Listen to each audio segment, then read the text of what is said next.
உலகத் தமிழ் உறவுகள் அனைவருக்கும் வணக்கம். இன்றைய இந்த வீடியோ பதிவில் என்ன பார்க்க போனோம்னா, தமிழக அரசு மோசடி பத்திரங்களை ரத்து செய்வதற்காக பதிவு சட்டத்தில் புதிய சட்ட திருத்தம் கடந்த 2022ஆம் ஆண்டு தமிழக அரசு கொண்டு வந்திருந்தது. பிரிவு 22B மற்றும் 77A மற்றும் 77B என்று கொண்டு வந்து, அதன் அடிப்படையில் அந்த பிரிவு 22B-யின் கீழ் மோசடி ஆவணங்களை சார் பதிவாளர் அவர்கள் பதிவுக்கு மறுக்க வேண்டும்.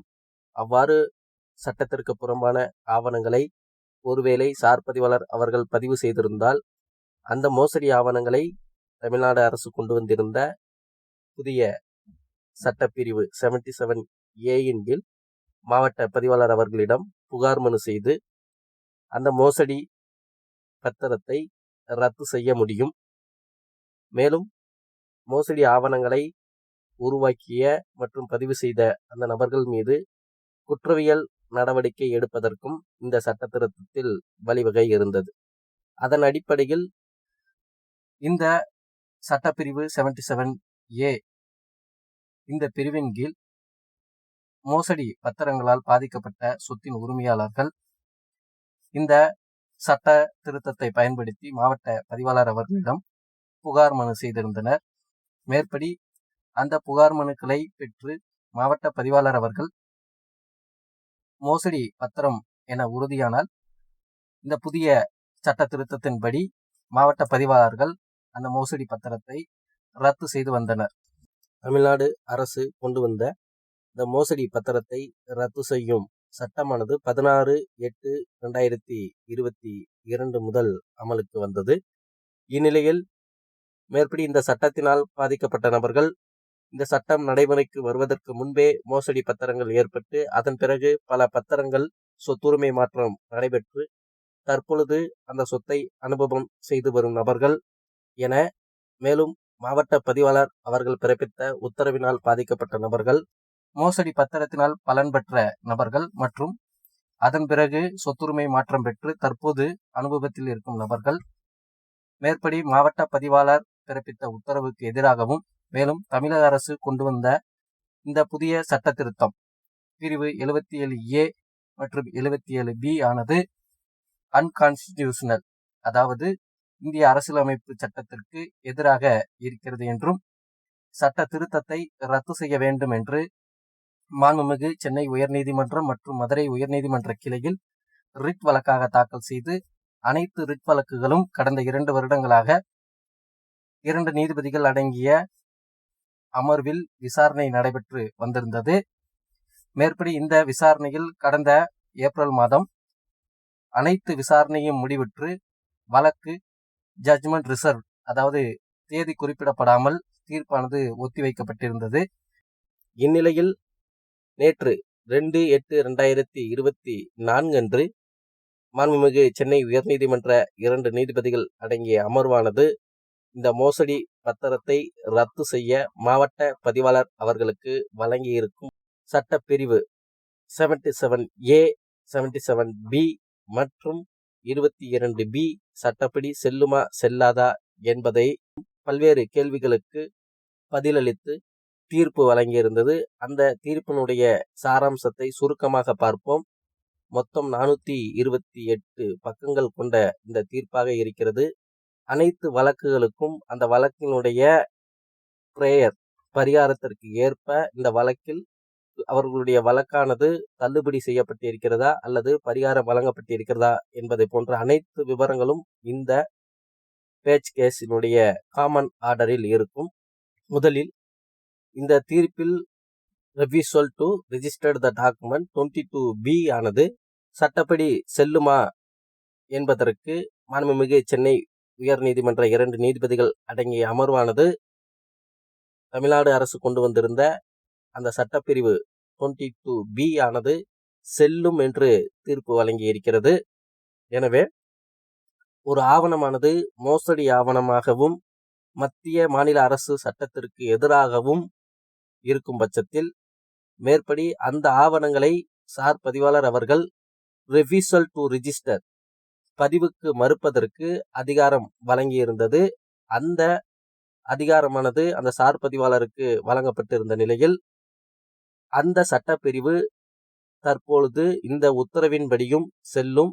எனவே ஒரு மோசடி ஆவணமாக இருக்கும் பட்சத்தில் அதனை சார் பதிவாளர் மறுக்க முடியும். எனவே இந்த 22B இஸ் நாட் அன்கான்ஸ்டிடியூஷனல் அப்படின்னு சொல்லி அது சட்டப்படி செல்லும் இந்த தீர்ப்பில் சொல்லப்பட்டிருக்கிறது. அதன் பிறகு இந்த சட்டப்பிரிவு 77A மாவட்ட பதிவாளருக்கு மோசடி பத்திரங்களை ரத்து செய்யும் அதிகாரம் வழங்கியிருக்கும் இந்த பிரிவு அரசியலமைப்பு சட்டப்படி செல்லுமா என்பதற்கு இந்த உத்தரவில் பதில் அளிக்கப்பட்டுள்ளது. அதன்படி இந்த உத்தரவில் இந்த பிரிவு 77A ஆனது மத்திய அரசு கொண்டு வந்திருந்த, அதாவது ஒரு ஆவணம் மோசடி ஆவணம் என்பது தெரிய வந்திருந்தால் பாதிக்கப்பட்ட நபர்கள் உரிமையல் நீதிமன்றத்தில் ஸ்பெசிபிக் ரிலீஃப் ஆக்ட் பிரிவு 31 கீழ் கேன்சலேஷன் ஆஃப் இன்ஸ்ட்ருமெண்ட் என்று சொல்வார்கள், அந்த ஆவணத்தை ரத்து செய்வதற்கு வழக்கு தாக்கல் செய்து அந்த மோசடி ஆவணத்தை ரத்து செய்ய முடியும். மேலும் ஒரு ஆவணத்திற்கு தான் உரிமையாளர், மேலும் அந்த ஆவணத்தை declared as null and void, அது செல்லாது என அறிவிக்க வேண்டுமென்றால் ஸ்பெசிபிக் ரிலீஃப் ஆக்ட் பிரிவு 34 கீழ் declaration right and title, declaration of rights and title, அந்த பிரிவின் கீழ் வழக்கு தாக்கல் செய்து அந்த சொத்திற்கு தான் உரிமையாளர் என்பதை உரிமையல் நீதிமன்றம் மூலமாக நிரூபணம் செய்ய முடியும். இந்நிலையில் ஸ்பெசிபிக் ரிலீஃப் ஆக்ட் அந்த சட்டத்தின்படி உரிமையல் நீதிமன்றத்திற்கு இந்த மோசடி ஆவணங்களை ரத்து செய்யவும் ஒரு சொத்திற்கு யார் உரிமையாளர் என்பதை தீர்மானம் செய்வதற்கும் அதிகாரம் வழங்கப்பட்டிருக்கிறது. உரிமையல் விசாரணை முறை சட்டம் பிரிவு 9 கீழ் வழக்கு தாக்கல் செய்து பரிகாரம் பெற முடியும். இந்நிலையில் அதே அதிகாரத்தை மாவட்ட பதிவாளருக்கு தமிழ்நாடு அரசு பதிவு சட்டத்தில் பிரிவு 77A கீழ் கொண்டு வரப்பட்டுள்ளது.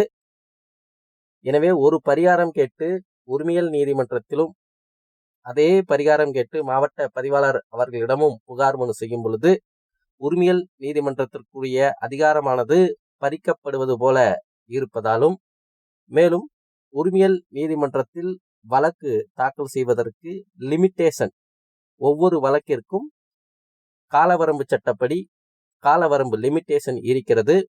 ஆனால் மாவட்ட பதிவாளர் அவர்களிடம் புகார் மனு செய்வதற்கு தமிழ்நாடு அரசு கொண்டு வந்த இந்த சட்ட திருத்தத்தில் எந்த ஒரு லிமிட்டேஷனும் கொடுக்கப்படவில்லை. மேலும் இந்த உரிமையல் நீதிமன்றத்தில் வழக்கு தாக்கல் செய்வதற்கு ஒரு ஆவணம் மோசடி ஆவணம் என தெரிய வரும் பட்சத்தில் பாதிக்கப்பட்ட நபர்கள் அந்த ஆவணம் பதிவு செய்த நாளிலிருந்து 3 ஆண்டுகளுக்குள்ளோ அல்லது அவர்களுக்கு எப்போது ஒரு ஆவணம் மோசடி ஆவணம் பதியப்பட்டுள்ளது என தெரிய வருகிறதோ அன்றிலிருந்து 3 ஆண்டுக்குள் வழக்கு தாக்கல் செய்து பரிகாரம் பெற முடியும். ஆனால் உரிமையல் நீதிமன்றமானது பிரிவு 31 ஸ்பெசிபிக் ரிலீஃப் ஆக்டின் கீழ் பாதிக்கப்பட்ட நபர் வழக்கு தாக்கல் செய்யும் பொழுது உரிமையல் நீதிமன்றம் காலவரம்பு சட்டப்படி 3 ஆண்டுகள் கழித்து வழக்கு தாக்கல் செய்ததால் அந்த வழக்கை தள்ளுபடி செய்யும் பட்சத்தில், அவ்வாறு இருக்கும் பொழுது தமிழ்நாடு அரசு கொண்டு வந்துள்ள இந்த புதிய சட்டப்பிரிவின்படி அந்த உரிமையல் நீதிமன்றத்தில் வழக்கு தாக்கல் செய்த அதே நபர் அதே பரிகாரம் கேட்டு மீண்டும் மாவட்ட பதிவாளர் அவர்களிடம் பதிவு சட்டம் பிரிவு 77A அந்த பிரிவின் கீழ் மாவட்ட பதிவாளர் அவர்களிடம் மீண்டும் அந்த மோசடி ஆவணத்தை ரத்து செய்வதற்கு புகார் அளிக்க முடியும். எனவே இது இந்திய அரசியலமைப்பு சட்டப்படி doctrine of separation of power, அதாவது doctrine of separation of power என்றால் அரசியல்வாதிகளுக்குரிய அதிகாரத்தை நீதிமன்றமோ, நீதிமன்றத்துக்குரிய அதிகாரத்தை அரசியல்வாதிகளோ அல்லது நீதிமன்றத்துக்குரிய அதிகாரத்தை அரசு அதிகாரிகளோ எடுத்துக்கொள்ள முடியாது. அவரவர் வேலையை அவரவருக்குரிய அதிகாரத்தின்படி அவர்களுக்கு இந்திய அரசியலமைப்பு சட்டம் என்ன அதிகாரம் வழங்கி இருக்கிறதோ அதன்படி மட்டுமே அவர்களால் உத்தரவு பிறப்பிக்க முடியும், நடவடிக்கை எடுக்க முடியும். அவ்வாறு இருக்கும் பொழுது உரிமையல் நீதிமன்றத்திற்கு வழங்கப்பட்டுள்ள அந்த அதிகாரத்தை அரசு அதிகாரிகளுக்கு வழங்கி இருப்பது அன்கான்ஸ்டிடியூஷனல், அரசியலமைப்பு சட்டத்திற்கு எதிரானது என்று கூறி மாண்புமிகு 2 நீதிபதிகள் இந்த வழக்கில் இந்த 77A பிரிவானது அன்கான்ஸ்டிடியூஷனல் என்று இந்த வழக்கில் தீர்ப்பு வழங்கியுள்ளார்கள்.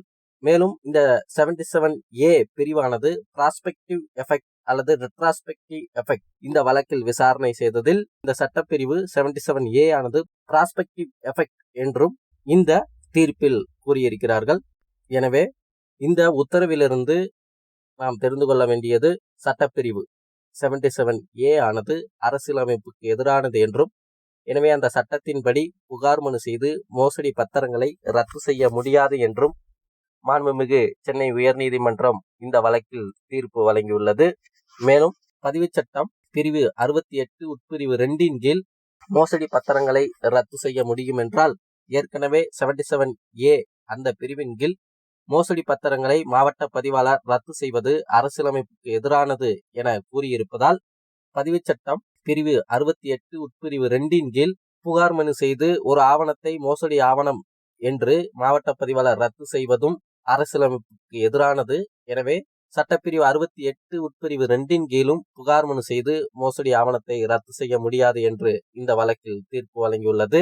எனவே இந்த உத்தரவிலிருந்து மோசடி பத்திரத்தினால் பாதிக்கப்பட்ட நபர்கள் உரிமையியல் நீதிமன்றத்தில் வழக்கு தாக்கல் செய்து உரிமையியல் நீதிமன்றம் மூலம் மட்டுமே மேற்படி அந்த மோசடி பத்திரத்தை ரத்து செய்ய முடியும். இந்த புதிய சட்டப்பிரிவு 77A கீழ் மாவட்ட பதிவாளர் அவர்களிடம் புகார் மனு செய்து இனி பரிகாரம் பெற முடியாது. அது ஆள்மாறாட்டம் செய்து மோசடியாக பத்திரப்பதிவு செய்திருந்தாலும், மோசடியாக ஒரு ஆவணத்தை உருவாக்கி இருந்தாலும், எந்த ஒரு மோசடி ஆவணமும் இந்த சட்டம் கொண்டு வருவதற்கு முன்பாக இருந்தாலும் சரி, இந்த சட்டம் கொண்டு வருவதற்கு பின்பாக இருந்தாலும், இனிமேல் உரிமையியல் நீதிமன்றத்தில் மட்டுமே வழக்கு தாக்கல் செய்து பாதிக்கப்பட்ட நபர்கள் பரிகாரம் பெற முடியும். இந்த சட்ட திருத்தம் இந்த தீர்ப்பிலிருந்து செல்லாதாகி இருப்பதால், இனிமேல் இந்த சட்ட திருத்தத்தின் கீழ் மாவட்ட பதிவாளர் அவர்கள் எந்த ஒரு உத்தரவும் பிறப்பிக்க முடியாது.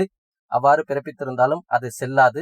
இந்த தீர்ப்பினுடைய நகல் வீடியோவினுடைய டிஸ்கிரிப்ஷன் லிங்கில் கொடுக்கப்பட்டுள்ளது. தேவைப்படுவோர் பதிவிறக்கம் செய்து பார்த்து கொள்ளலாம்.